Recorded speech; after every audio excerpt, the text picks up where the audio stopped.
Olá pessoal, tudo bom? Espero que estejam todos bem.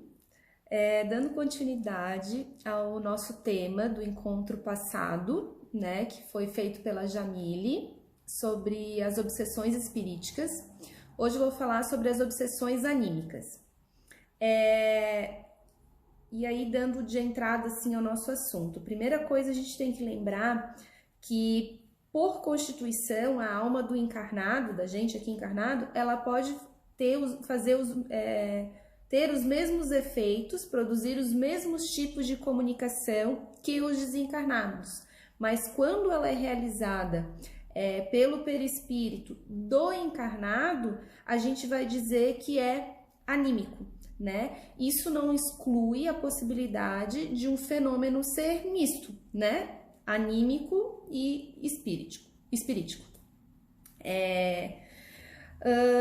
Primeira coisa que eu queria falar aqui para vocês também é sobre o livro Diversidade dos Carismas, do Hermínio de Miranda, que ele fala que não há uma diferença estrutural entre as manifestações anímicas ou espiríticas, uma vez que imagens, sensações, impressões e comandos transitam pelo mesmo sistema de circuito interno.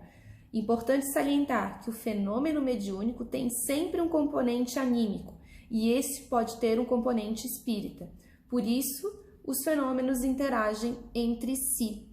Isso é super importante para a gente estudar o tema de hoje, para a gente saber que não existe no nosso corpo regiões, né, células especiais para a obsessão anímica, né, ou para as manifestações anímicas ou para as manifestações espiríticas, tá? O tema de hoje, como o da Jamile, a gente vai falar a ordem, né? A gente vai usar o livro Obsessão e Suas Máscaras, da Marlene Nobre. E aí, nesse livro, ela classifica as obsessões anímicas de efeitos inteligentes, que podem ser as telepáticas, autoobsessão, personalidade antiga cristalizada, que seria a fixação mental, possessão partilhada, que seria parceiros no vício. E aí as de efeitos físicos, que são os casos de poltergeist, meu Deus. E aí, a primeira que a gente vai começar falando é sobre a obsessão telepática. Então, o que seria, né? Seriam impressões transmitidas à distância, sem a utilização dos sentidos corpóreos. E aí, eu quero falar um pouquinho com vocês sobre o livro Nos Domínios da Mediunidade. Lá no capítulo 19, o próprio tema o título do capítulo já é Dominação Telepática. Eu vou contar mais ou menos a historinha para vocês, sugiro que vocês leiam. Ele fala a história do Jovino e da Anésia, que o Jovino, ele tá tendo um relacionamento extraconjugal, né? Ele tá sendo influenciado por uma mulher, por um deslize moral seu, porque ele é casado, ele tem 3 filhas. E a situação do capítulo fala que eles estão jantando e tal, e ele vai chamar, a esposa, a Anésia, vai chamar o Jovino para orar, porque ela tem o hábito da oração, e ele diz que ele não quer, que ele tem que resolver assuntos de negócio, e começa a se arrumar. No que ele começa a se arrumar, ela começa a se sentir mal, ela se sente rejeitada, e aí na hora ela já vem o pensamento para ela como se fosse uma outra mulher.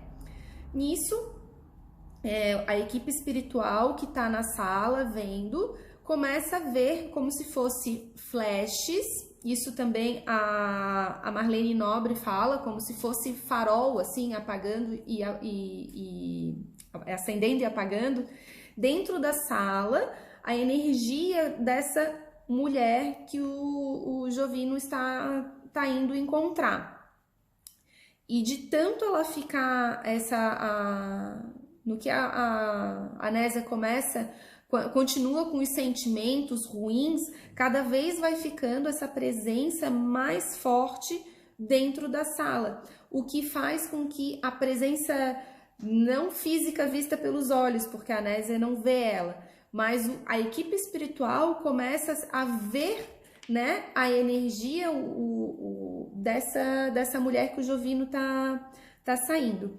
E aí eles falam da questão do perdão incondicional. Por quê? Porque a Anésia, ela tá presa no sentimento ruim e com isso ela consegue se conectar a essa mulher. E aí eu quero ler aqui um trechinho aqui para vocês do livro que fala: cabe-nos acrescentar ainda que o fenômeno pertence à sintonia. Então, quando ela começou a ficar com sentimentos ruins perante essa mulher, ela entrou na mesma faixa de sintonia dela e começou a perturbar cada vez mais os pensamentos dela. Inclusive, no próprio livro, fala que ela começa a ter percepções físicas, como dor de cabeça, sentir o sangue na cabeça, dor de cabeça. Continuando. Muitos processos de alienação mental guardam nele as origens. Muitas vezes, dentro do mesmo lar, da mesma família ou da mesma instituição, adversários ferrenhos do passado se reencontram. Chamados pela esfera superior ao reajuste, raramente conseguem superar a aversão de que se veem possuídos, uns à frente dos outros, e alimentam com paixão, no imo de si mesmos, os raios tóxicos da antipatia que, concentrados, se transformam em venenos magnéticos, suscetíveis de provocar a enfermidade e a morte. Para isso, não será necessário que a perseguição recíproca se expresse em contendas visíveis. Bastam as vibrações silenciosas de crueldade e despeito, ódio e ciúme, violência e desespero, as quais, alimentadas de parte a parte, constituem corrosivos destruidores. E aqui ele vai falar também da questão da oração, do perdão incondicional, né? Fala também da questão do perdão para os nossos inimigos, né? Que quando a gente não perdoa, a gente fica quando a gente fica nos sentimentos ruins, a gente vai ficar na mesma faixa vibratória. E quando a gente eleva os nossos pensamentos no perdão, no amor incondicional, como, né, vem sendo falado isso nos nossos encontros, a gente não sintoniza nessa mesma faixa vibratória. E aí, para encerrar o tema de telepatia, eu vou ler aqui para vocês do livro da Diversidade dos Carismas, que o Hermínio fala: já se tem observado que o termo em si é inadequado, o termo telepatia, de vez que o grego pathos quer dizer moléstia, doença, sofrimento ou paixão. Telepatia seria, portanto, a captação à distância de impressões patológicas. É difícil, contudo, desalojar um termo de seu uso corrente depois que ele criou raízes. Contudo, seu mistério e suas incógnitas, a telepatia está como realidade incontestável. É um fenômeno anímico ocasionalmente produzido com a colaboração de entidades desencarnadas, mas basicamente um processo de transmissão de pensamento em estado puro, de mente a mente, sem necessidade de palavras para traduzi-lo. Então aqui a Marlene, ela também fala dessas questões de que o anímico, ele pode ser influenciado pelo espirítico também. Então, perseguidores do passado, inimigos, podem, a partir dessa telepatia, né, se aproveitar e botar como se fosse mais combustível, né, nessas sensações, né, podendo causar um problema mais grave e até mesmo tendo problemas no corpo físico, como diz o livro. Também quero falar com vocês que lá no livro da Marlene, ela descreve os 4 tipos de ação extracorpórea do homem encarnado segundo Aksakov, tá? Um deles, o primeiro, é aqueles que se comportam com efeitos psíquicos, telepatia, impressões transmitidas à distância. De efeitos físicos, fenômenos telecinéticos, transmissão de movimento à distância. Terceiro, os que determinam o aparecimento de sua imagem como se fossem aparecimentos de duplos. Deixa o corpo momentaneamente e participa de acontecimentos à distância. E também o quarto tipo, que é o aparecimento de sua imagem em certos atributos de corporeidade. O anterior, o espírito, ele se desdobra, mas ele não aparece. Já no quarto tipo, ele já aparece. E a Marlene, ela dá aqui o exemplo do Santo Antônio de Pádua, que ele está lá em Pádua e o pai dele foi acusado julgado à morte, e ele anda, né, por mais de 1000 quilômetros aí, e ele aparece fisicamente em Lisboa, mas fisicamente não, o corpo físico dele está em Pádua, mas o corpo espiritual dele, que está em Lisboa, torna uma forma física que as pessoas que estavam lá podem ver, e ele salva o pai nesse momento, tá? E aí, para falar um pouquinho sobre a autoobsessão, né, que é o nosso segundo tópico, a gente tem que lembrar sobre o pensamento, né? A gente já falou alguma coisa aqui sobre o pensamento, né, em outros encontros. Então, o pensamento, ele tem o poder, né, de percorrer velocidade maior do que a própria luz, né? E são ondas, né? A gente não vê, né? Como a onda do celular, como a internet, como as ondas da televisão, né? A recepção da imagem da televisão a gente não vê, mas a gente sabe que existe. Os nossos pensamentos, eles funcionam da mesma forma. E através de um pensamento obsessivo, no caso, com pensamentos ruins, isso pode gerar a autoobsessão. E aí é importante a gente salientar, eu vou ler alguns trechos para exemplificar isso, de que quando a gente fica preso nesse padrão de pensamentos negativos, ruins, a gente vai entrar num plano de sintonia inferior. E aí a gente fica mais suscetível a se conectar com essas entidades com o mesmo padrão vibratório mais baixo, né? No livro Ação e Reação, no capítulo 4, tem o caso, né, de uma desencarnada que ela acredita, né, por questões religiosas em demônios e tal, e ela fica aprisionada nos seus próprios pensamentos, nas suas formas pensamento, de que realmente existem demônios e tal, e ela tem a certeza que ela tá vendo. Com esse padrão dela baixo, com essa sintonia baixa, espíritos, né, desencarnados também conseguem se conectar a ela, fazendo ela ficar mais presa nessa confusão mental, né? Nesse mesmo capítulo de Ação e Reação, que é o capítulo 4, ele dá um exemplo aqui para lembrar da radiofonia na televisão, que os elétrons que carregam as modulações da palavra e os elementos da imagem se deslocam no espaço com velocidade igual à da luz, ou seja, a 300 mil km por segundo. Ora, num só local podem funcionar um posto de emissão e outro de recepção, compreendendo-se que num segundo as palavras e as imagens podem ser irradiadas e captadas simultaneamente, depois de atravessarem imensos domínios do espaço, em fração infinitesimal de tempo. Imaginemos agora o pensamento, força viva e atuante, cuja velocidade supera a da luz. Emitido por nós, volta inevitavelmente a nós mesmos, compelindo-nos a viver de maneira espontânea em sua onda de formas criadoras, que naturalmente se nos fixam no espírito quando alimentadas pelo combustível de nosso desejo ou de nossa atenção. Daí a necessidade imperiosa de nos situarmos nos ideais mais nobres e nos propósitos mais puros da vida, porque energia atrai energias da mesma natureza.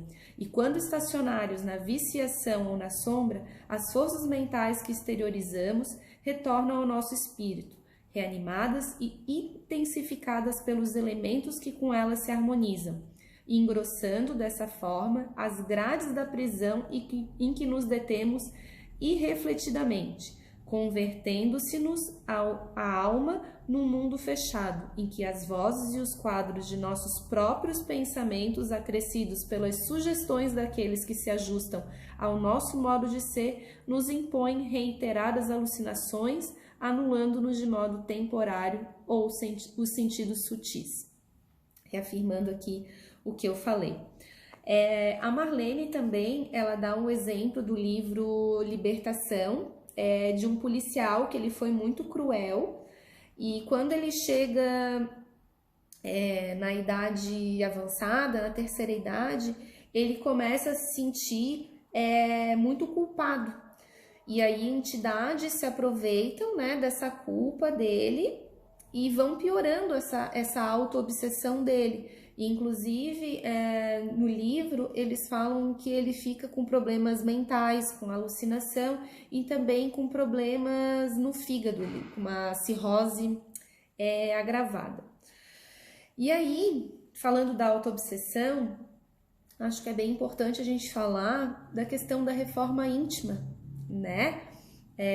O quanto nós devemos purificar os nossos pensamentos, elevar os nossos pensamentos a Deus, o orar e vigiar, e como a gente aí vem falando nos outros encontros, né? E a autoobsessão, ela pode levar também a outros casos mais graves de obsessão, não de casos anímicos, né? Como a gente vê que essa nossa faixa de sintonia mais baixa pode fazer com que a gente sintonize com espíritos, né, que vão aí nos levar a problemas mentais e problemas físicos. Então, para a gente não esquecer aqui o quão é importante a reforma íntima, né, a reforma moral, a modificação dos nossos pensamentos, né, como a gente já viu, tudo aquilo que a gente pensa, a gente atrai de alguma forma, porque é aquela energia que a gente emana, e semelhante atrai semelhante. Por isso tão importante, né, o estudo da doutrina, a elevação, a oração, né? Isso tudo vai ser como se fosse um remédio, né, da autoobsessão, né? E como somos ainda espíritos em evolução, ainda erramos, né? Ainda podemos ficar nesse nosso erro, nessa nossa edificação aí, ficarmos presos em culpa, podendo gerar a autoobsessão. Vai falar sobre a personalidade antiga cristalizada.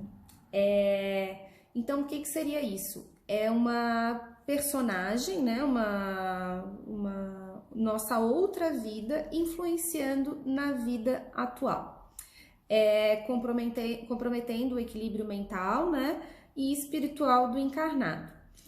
Tanto nos textos da Marlene, como também no livro Mecanismos da Mediunidade, fala das questões de espíritos desencarnados, né, que tiveram contato com esse espírito encarnado em outras vidas, podem provocar lembranças ou sensações desse passado, e esse espírito encarnado, através de uma auto-hipnose, fica preso naquele momento do passado.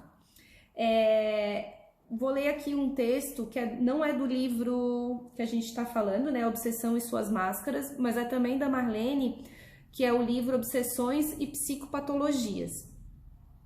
Ela fala que esses casos de comunicação de personalidades antigas cristalizadas prendem-se também ao fenômeno hipnótico, uma vez que os algozes do mundo espiritual podem magnetizar os encarnados, fazendo-os recuar a determinado ponto do pretérito, através de deliberada regressão de memória.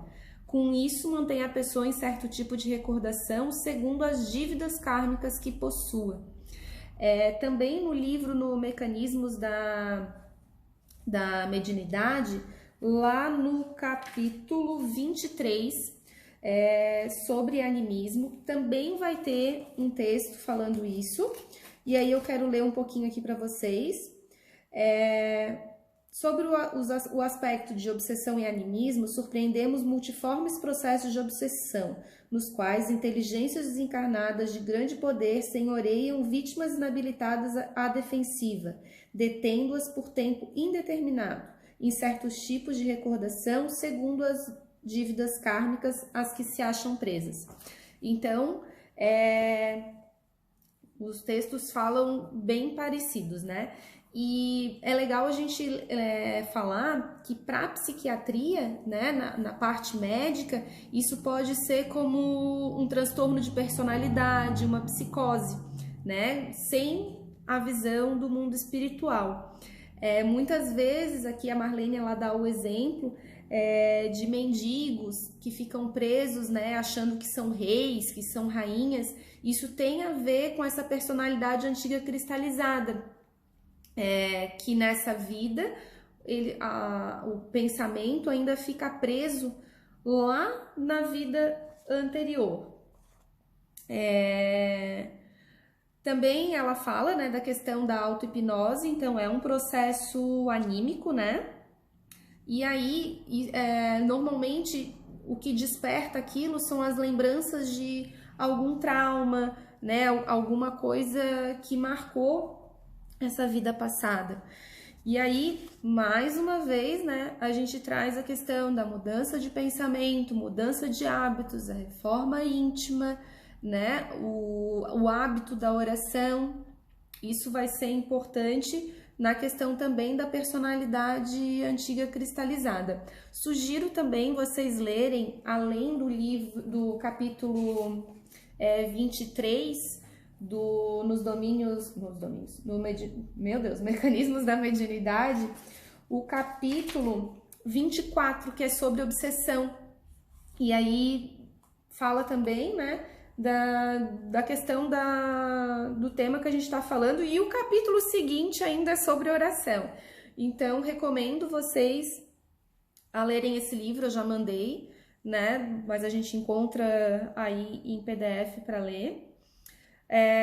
E sobre as personalidades antigas cristalizadas, é basicamente isso, né?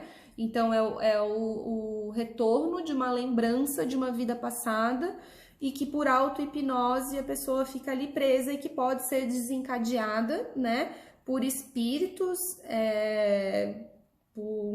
que tenham dívidas, perseguidores de uma outra vida. Eles podem desencadear lembranças ou sensações que faz com que o espírito encarnado volte naquele momento e entre numa auto-hipnose, numa auto-obsessão. E aí, para encerrar o nosso tema, vamos para possessão partilhada aos parceiros no vício.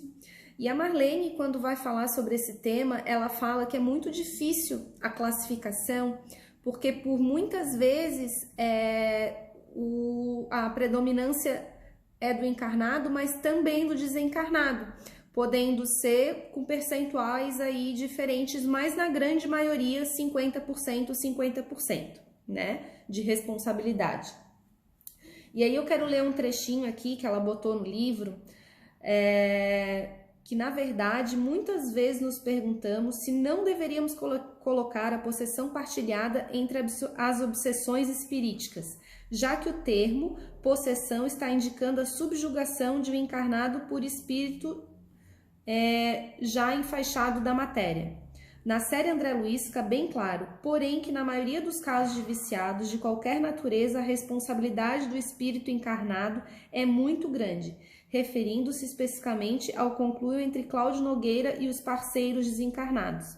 Esse trecho aqui que ele fala do Cláudio Nogueira é do livro Sexo e Destino, que vai contar lá no capítulo 8. E o que ele fala? Ele está na sala do apartamento dele, tem duas entidades espirituais ali que estão discutindo e em um determinado momento elas resolvem se aproximar dele e começam a gritar para ele, né? Ele não escuta com os ouvidos dele, mas sim ele tem a percepção de bebe, bebe, bebe, e ele vai com impulso, começa a beber, essa entidade se acopla nele, no livro eles até falam como se fosse parecendo um, mas o que eu quero salientar aqui é que o André Luiz ele fala que não sabe dizer de quem foi o impulso inicial de beber, né? Então aqui a gente consegue ver a influência do encarnado, né? Tem a influência do desencarnado, mas também a influência do encarnado. Ele também fala que depois essa entidade sai, volta, a outra, né, faz a mesma coisa. E aí eu queria ler aqui o textinho para vocês que tem no livro, que fala: André Luiz acompanhou a posição mental de Cláudio. Pode constatar que ele continuava livre no íntimo, não experimentava qualquer tortura, a fim de render-se. Hospedava o outro aceitando-lhe a direção, entregando-se por deliberação própria. Não era caso de simbiose, em que se destacasse por vítima. Era uma associação natural. Então, o Cláudio ele ficava muito confortável, né, com a presença dessas entidades. E aí, nesse mesmo capítulo, fala por que os espíritos benfeitores não interviram, né, nessa situação. E aí eles descartam qualquer possibilidade de expulsar as companhias de Cláudio, principalmente porque o dono da casa os tinha à conta de sócios estimáveis, amigos caros. Há também se considerar se os vínculos seriam de agora ou de existência passada. A violência para separar os parceiros seria totalmente desaconselhada em qualquer caso, sobretudo neste de parceria consentida. E aí também, nesse mesmo capítulo, fala da questão que muitas vezes a espiritualidade, ela impõe uma dificuldade, né? Às vezes uma doença, uma impossibilidade física, para proteger o espírito encarnado, né? Aí queria ler também aqui para vocês de que na linguagem humana figura-se o mais adequada definição daquela ocorrência de possessão partilhada, que se nos apresentava ao exame, conquanto não exprima com exatidão todo o processo de enrolamento fluídico em que se imantavam. E afirmamos possessão partilhada, porque efetivamente ali um aspirava ardentemente aos objetivos desonestos do outro, completando-se euforicamente na divisão da responsabilidade em cotas iguais. Então, como eu falei lá no começo, né, 50%, 50%. A Marlene, ela dá exemplos de outros livros, né, que vocês podem dar uma olhadinha também, que é nos domínios da mediunidade, libertação, e também no livro No Mundo Maior, na página 185, que aí eu vou ler aqui para vocês, que fala sobre a questão dos alcoólatras, né? Os alcoólatras inveterados costumam ter visões estranhas de cobras, morcegos e outros bichos. No caso ao qual prestavam assistência, o encarnado, sob efeito do álcool, mantinha-se parcialmente desligado do corpo físico. Mas dessa forma passou a ter uma identificação maior com as 4 entidades que o vampirizavam. E estas tinham a mente invadida por visões terríveis do túmulo, que haviam atravessado como alcoólatras. Então, a união do espírito encarnado e desencarnado tem também a ver com a história de outras vidas, né? Espíritos que passaram por problemas de drogadição, do alcoolismo, muitas vezes se unem a esses espíritos encarnados, né? E aí, eu até fiquei com dúvida, para mim, né? Entra o animismo, né? Pela questão de que nós temos livre-arbítrio, né? Mas a forte influência dos espíritos desencarnados me deixa, para mim, fica mais como sendo uma associação espirítica mesmo, né? E não anímica, mas nos textos aqui a gente consegue ver que tem a questão anímica junto, né? E aí A Marlene, ela deixa aqui bem claro, encerrando aqui o texto, que ela gostaria de ressaltar que os drogaditos não devem ser tratados primordialmente como obsediados. Uma das lutas dos profissionais da saúde que atuam nessa área é a de conscientizar o viciado em drogas ou álcool, enfim, o dependente químico, de que precisa tratar-se, aderindo ao esquema de desintoxicação, à psicoterapia, ao programa dos 10 passos e outros mais indicados a cada caso. É claro que o tratamento espiritual na fase de manutenção do tratamento pode ser feito, desde que o interessado se conscientize da sua necessidade de mudar e não descarte sua responsabilidade, atribuindo sua doença à influência de desencarnados, né?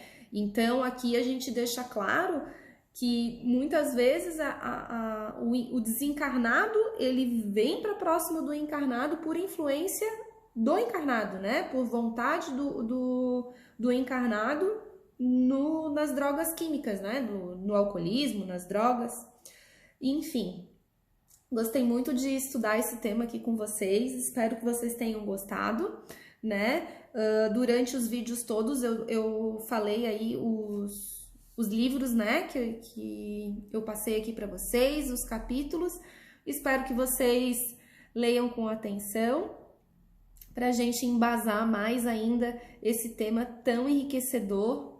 E fica aí a consciência e a vontade de refletirmos sobre os nossos pensamentos, né? Por onde andam os nossos pensamentos, as nossas vontades, aonde estamos sintonizando o nosso pensamento e o nosso coração.